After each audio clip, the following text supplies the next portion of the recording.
Oftentimes, we don't get a lot of guidance as far as what exercises are safe or not safe to do while pregnant.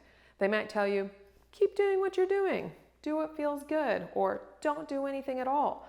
And really, it can vary per pregnancy and per individual.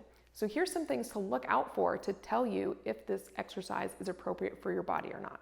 One, you want to pay attention to what is happening in your core. So the main thing to look at here is, are you doming through your midline during any exercise? This could be something as simple as doing a tricep kickback or a deadlift. It's all about how we brace and stabilize in our core and manage pressure. So if you find that you're doming out through that midline and linea alba, that tells you that you're putting stress and strain on that area and can contribute towards a diastasis. It might be that you need to work on your breathing and bracing strategy with some individual exercise drills, or it could be that you maybe can't do that exercise right now at that load because you're only as strong as that weakest link. Two, along those same lines, we'll look at what's happening in your lower abs. As you go to do an exercise, do you end up pooching out in your lower belly? This can be a little harder to see as you get further along in pregnancy, but that pooching out in those lower abs indicates that you're putting pressure down onto your pelvic floor and overloading up top. So again, it might be that you need to explore some individual drills and exercises to help bring better balance to that system. But it could also be that that exercise is too challenging for the breathing, bracing part of your body.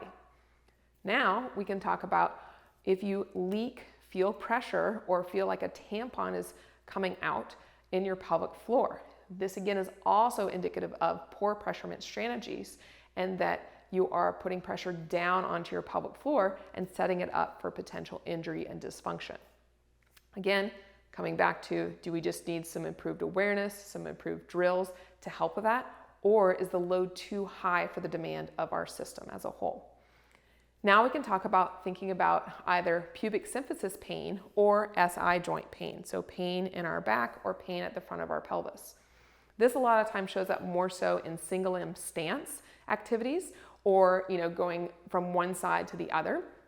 And this is indicative of imbalances that are occurring on one side of your pelvis versus the other that's creating a shear action at those locations and creates pain and discomfort.